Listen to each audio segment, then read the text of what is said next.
good afternoon. Today we are again going to discuss about another topic, bacterial spores. Introduction.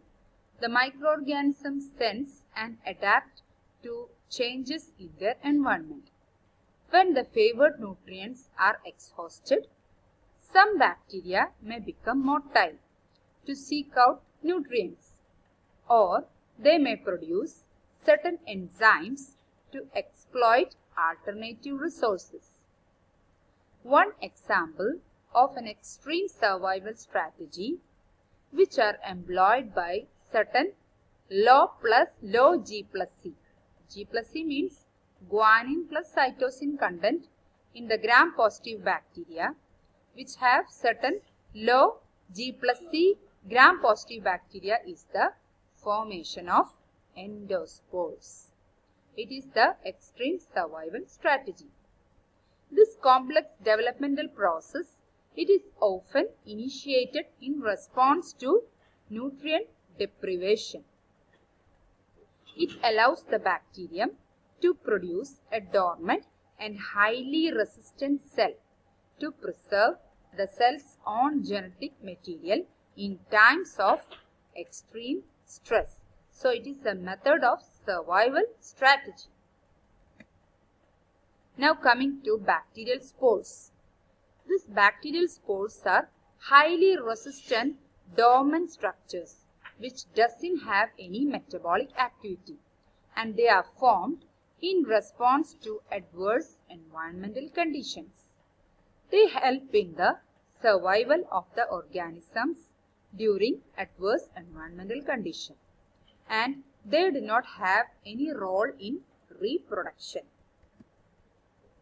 The spore formation, which is also known as sporulation, it occurs when nutrients such as the sources of carbon and nitrogen are depleted.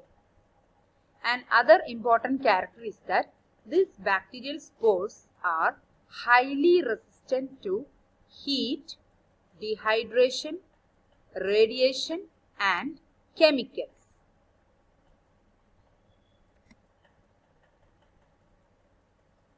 While significantly resistant to this heat and radiation, these endospores can be destroyed by burning or by autoclaving at a temperature exceeding the boiling point of water. What is the boiling point of water? 100 degrees Celsius.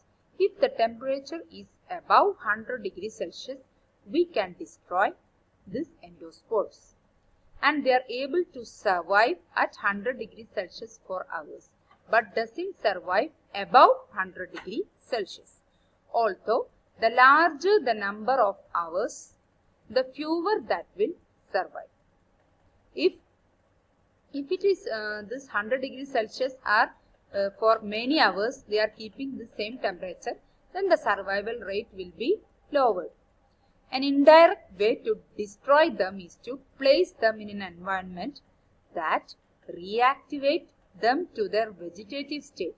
If they have been reactivated from the endospore stage to normal state, that is vegetative stage, they will germinate within a day or two with the right environmental conditions.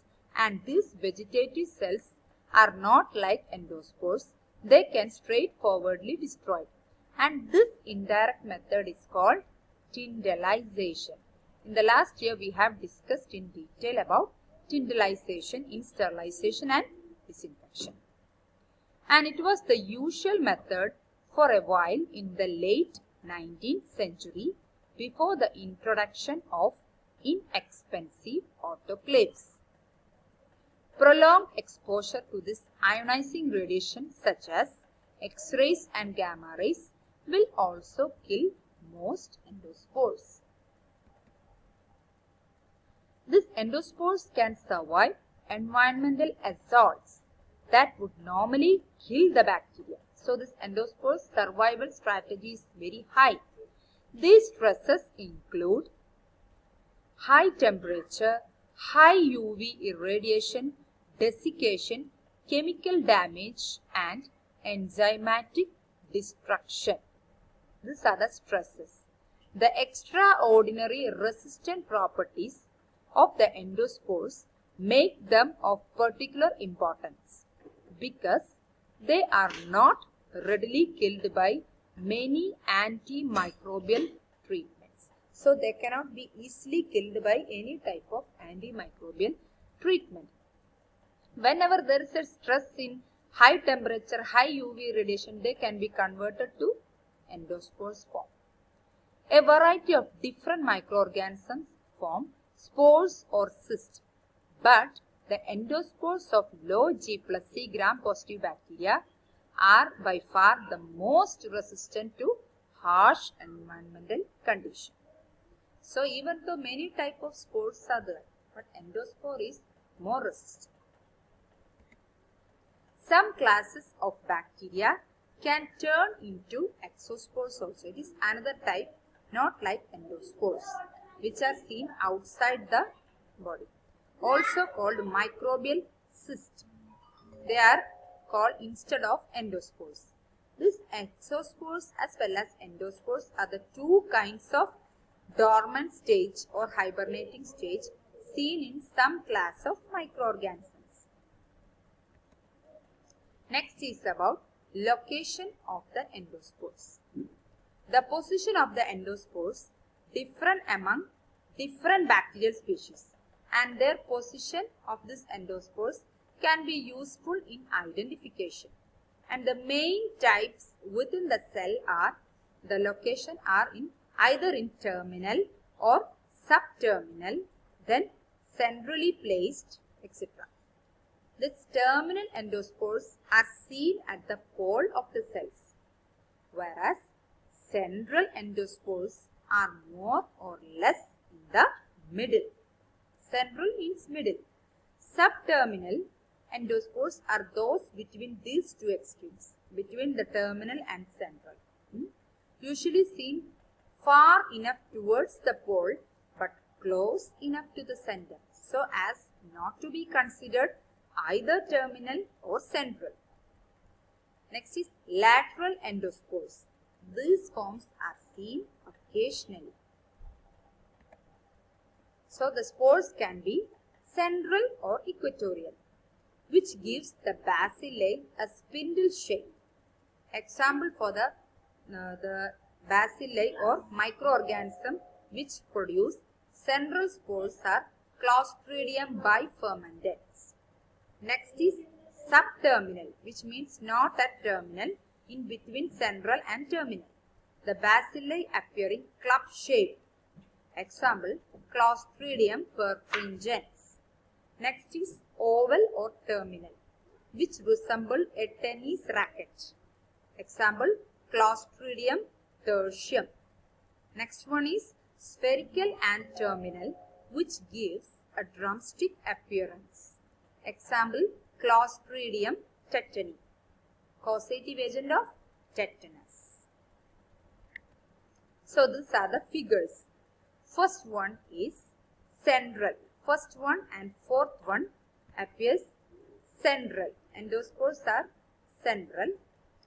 Then next is second, 2, 3 and 5.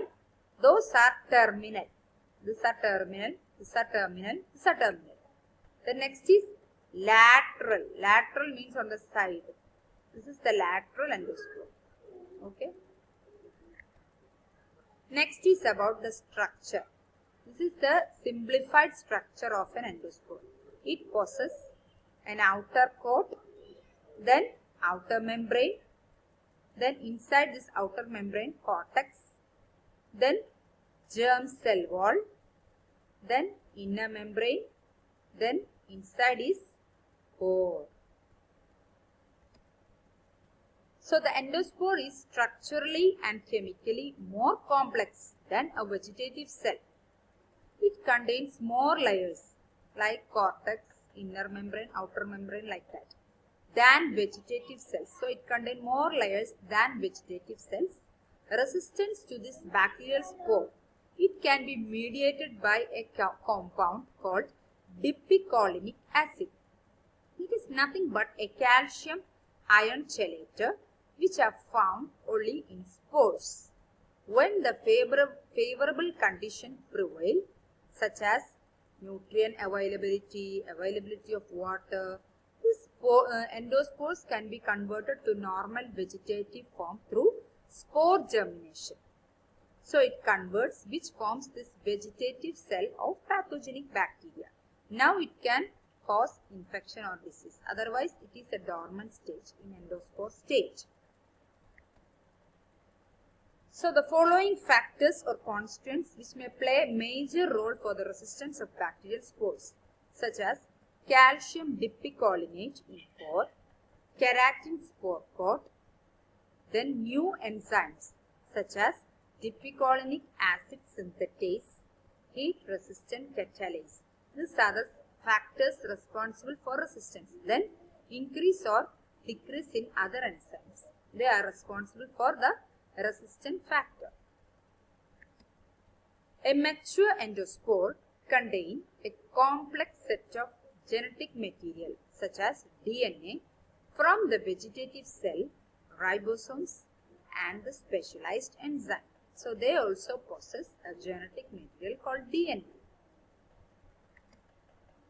This is the structure of an endospore. Another picture.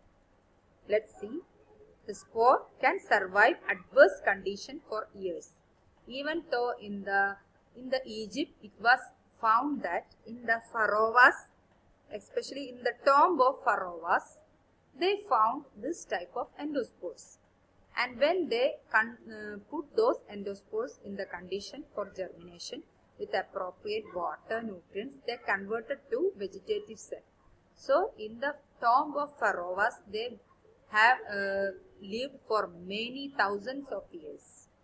The scientists have found those endospores in the tombs of pharaohs also. Next is spore that can survive adverse conditions for years. So this inner portion, this is the DNA. Ribosomes, glycolytic enzymes, all are present inside the core. So the core is the area where the DNA etc. are present. Then coming is cytoplasmic membrane. Then coming this yellow color is spore wall, which contain what? Similar to cell wall, having normal peptidoglycan. Then this orange layer is cortex. It is a thick layer which is having less cross-linked peptidoglycan.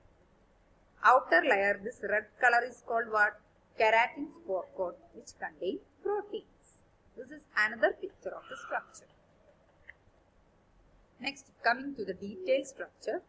The resilience of an endospore can be explained in part by its unique cellular structure. So first of all, outer proteinaceous coat. This is the outer proteinaceous coat, this red color. Surrounding the spore, which provide much of the chemical and enzymatic resistance. So this outer proteinaceous coat, it is responsible for providing chemical as well as enzymatic resistance. Beneath this coat resides a very thick layer of specialized peptidoglycan, and that layer is called the cortex. So this is the specialized layer with a thick peptidoglycan, but the peptidoglycan is less cross-linked in this area, but it is a thick layer which is called cortex. Proper cortex formation is needed for what? Dehydration of the spore core, which helps in the resistance to high temperature. Next coming is germ cell wall. Germ cell wall which reside under the cortex. This is the germ cell wall. I think the spore wall reside under the cortex, which have normal peptidoglycan. So this layer of peptidoglycan which become the cell wall of the bacterium. After the endospore germination occurs, and this when the endospores are converted to the vegetative form, this germ cell wall can be converted to normal cell wall with peptidoglycan structure. So today we can discuss up to this. Rest of the part we can discuss later. Okay. Thank you.